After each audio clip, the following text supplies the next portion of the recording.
Welcome back everyone. अगला test लगाते हैं यूपीपीसीएस के लिए और प्रैक्टिस करेंगे इस बार इसमें हम करंट अफेयर्स के प्रश्नों पर। प्लेलिस्ट बना रखी है, डिस्क्रिप्शन बॉक्स में लिंक है, वहाँ पर आप टेस्ट नंबर 1 से लेकर 773 तक पहुँच सकते हो। चलिए क्वेश्चन नंबर 1 का आंसर दीजिए। तो बताइए, विश्व फोटोग्राफी दिवस कब मनाया जाता है? विश्व फोटोग्राफी दिवस कब मनाया जाता है? 29 अगस्त को तो राष्ट्रीय खेल दिवस मनाया जाता है, 19 अगस्त को मनाया जाता है। तो विश्व फोटोग्राफी दिवस 19 अगस्त को मनाया जाता है। ये अगस्त वाला डे वाला सेक्शन जो है, ये दिन मनाए जाने का, ये मैच करने के लिए पूछ लिया जाता है अधिकतर यूपीपीसीएस में। क्वेश्चन नंबर 2 पर आ जाइए। राष्ट्रीय खेल दिवस जो है वो 29 अगस्त को मनाया जाता है, लेकिन किस खिलाड़ी के जन्म दिवस पर मनाया जाता है? बताइए, 29 अगस्त को निम्नलिखित में से किस खिलाड़ी का जन्म दिवस होता है? मेजर ध्यानचंद्र जी का। तो राष्ट्रीय खेल दिवस 29 अगस्त को मेजर ध्यानचंद्र जी के जन्म दिवस के अवसर पर मनाया जाता है।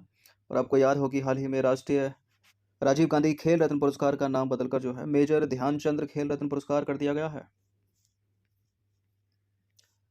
क्वेश्चन नंबर 3 पर आ जाइए। हाल ही में ओलंपिक खेलों के मूल ध्येयवाक्य फास्टर, हायर, स्ट्रॉन्गर में परिवर्तन करके एक नया शब्द जोड़ा गया है, वो शब्द बता दीजिए कौन सा है? कौन सा है वो शब्द? अचीवर जोड़ा है, टुगेदर जोड़ा है, विनर जोड़ा है, या फिर सॉलिडेरिटी? क्या जोड़ा है? Stronger, higher, faster, higher, stronger, together. ठीक है, अब हो गया है नया क्या ध्येयवाक्य? Faster, higher, stronger, together. तो 20 जुलाई 2021 को अंतर्राष्ट्रीय ओलंपिक समिति के सत्र में मूल वाक्य में शब्द टुगेदर जोड़ने पर सहमति हुई और नया ओलंपिक ध्येयवाक्य हो गया है faster, higher, stronger, together. Question number 4 पर आ जाइए। हाल ही में हुए टोक्यो ओलंपिक में पहला स्वर्ण पदक किसने जीता था? देखिए, भारत की ओर से तो बात हो नहीं रही है, वरना उत्तर नीरज चोपड़ा होता। तो इनको एलिमिनेट कर दीजिए। यही है, इनका नाम क्या है? इनका नाम है यांग कुयान, चीन की हैं ये। ठीक है, और ये क्या करती हैं? एयर पिस्टल शूटर है। तो टोक्यो ओलंपिक की पहली स्वर्ण पदक जो है वो महिला रही। 24 जुलाई 2021 को चीन की यांग कुयान, ठीक है, उन्होंने ये पुरस्कार जीता, गोल्ड मेडल जीता, पहला गोल्ड। और यह पुरस्कार उन्होंने महिलाओं की 10 मीटर एयर राइफल की स्पर्धा में जीता, 10 मीटर एयर पिस्टल।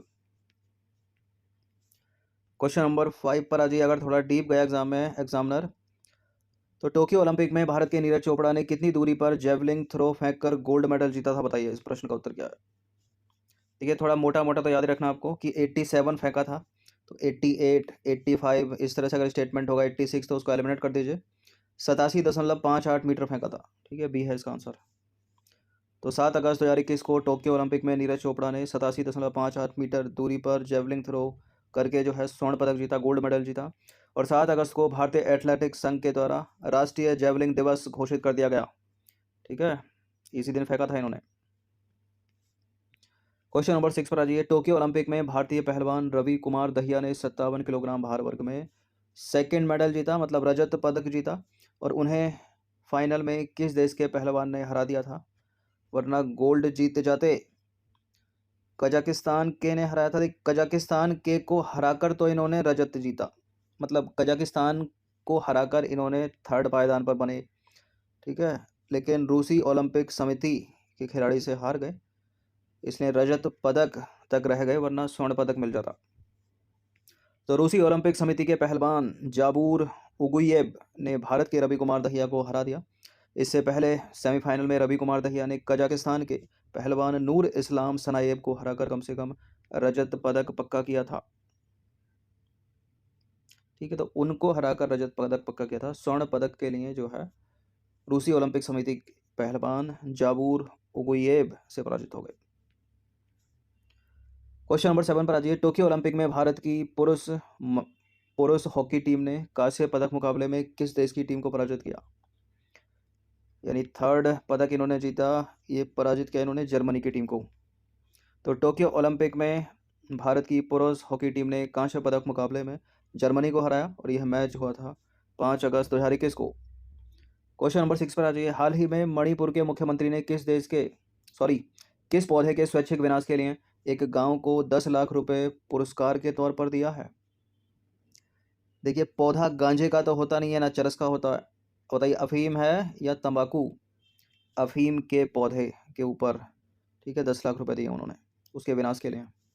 तो अफीम के पौधे के स्वैच्छिक विनाश हेतु मणिपुर के मुख्यमंत्री ने पेह गांव को 10 लाख रुपए पुरस्कार के तौर पर दिया है। क्वेश्चन नंबर 9 पर आ जाइए। रिलायंस इंडस्ट्रीज ने किस राज्य में, भारत के किस राज्य में विश्व के सबसे बड़े चिड़ियाघर का निर्माण करने की घोषणा की है?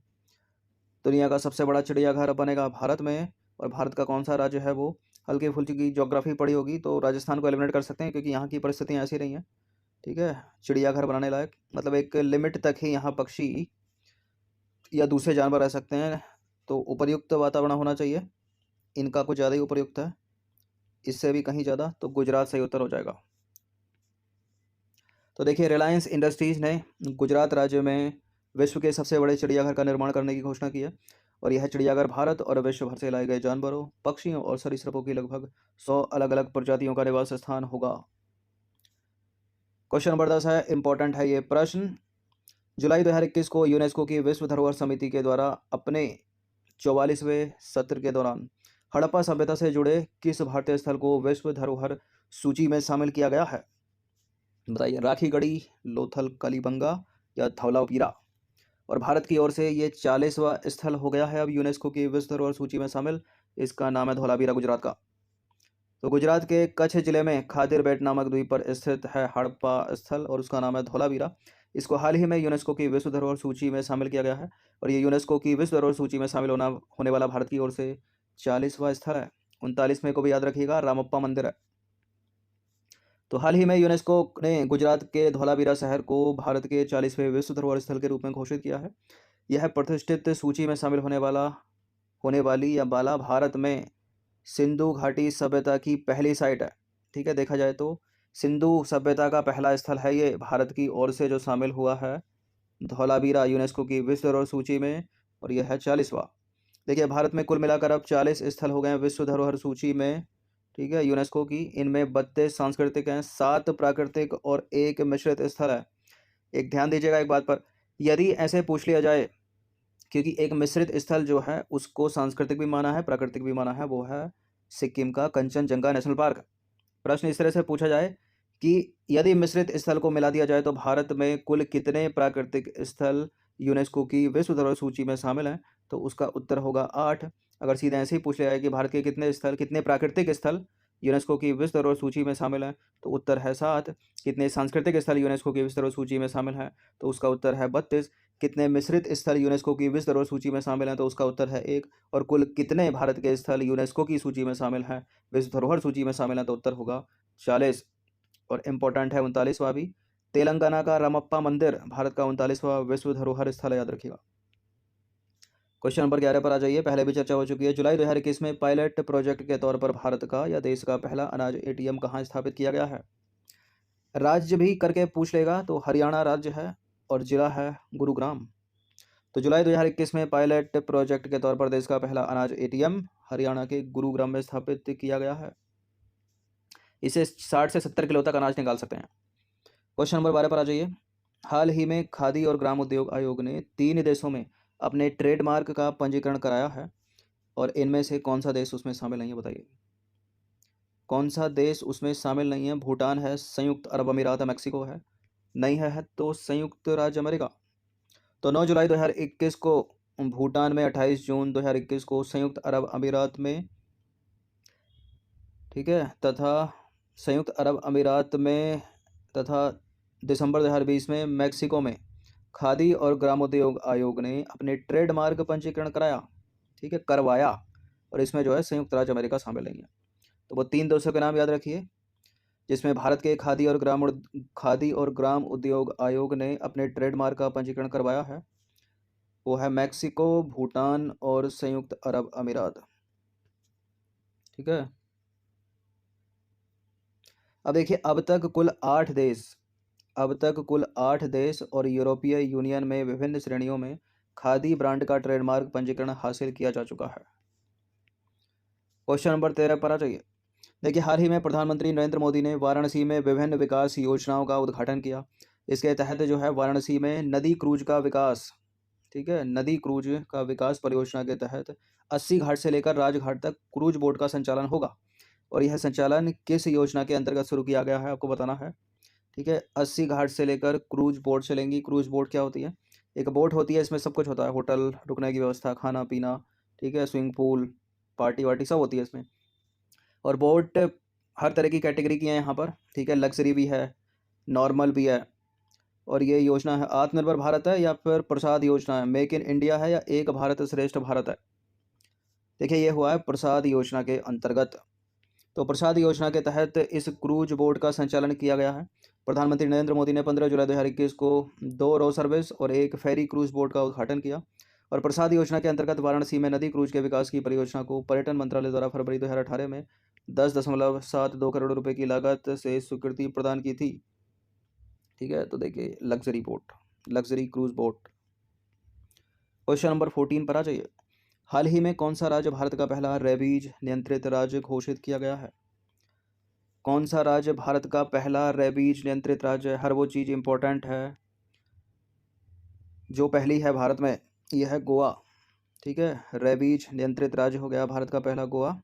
कुत्ते के काटने से होता है रेबीज, आपको पता हो तो 23 जून 2021 को गोवा के मुख्यमंत्री के द्वारा राज्य को रेबीज मुक्त घोषित किया गया है। भारत का पहला है, इसलिए इम्पोर्टेंट है। इस प्रश्न का उत्तर दीजिए। तो जून 2021 में विश्व स्वास्थ्य संगठन द्वारा किस देश को मलेरिया मुक्त घोषित किया गया? बहुत सारे देश 2019 से मलेरिया मुक्त हुए हैं, इनमें से वो कौन सा देश है? ये है चीन। तो 30 जून 2021 को विश्व स्वास्थ्य संगठन द्वारा चीन को मलेरिया मुक्त घोषित किया गया। किससे होता है मलेरिया? मादा एनाफ्लीज मच्छर के काटने से होता है। देखिए वर्ष 2021 में अल सल्वाडोर को भी मलेरिया मुक्त घोषित किया गया था। ठीक है, मध्य अमेरिकी देश है अल सल्वाडोर। और 2019 में अल्जीरिया और अर्जेंटीना को भी मलेरिया मुक्त घोषित किया गया था।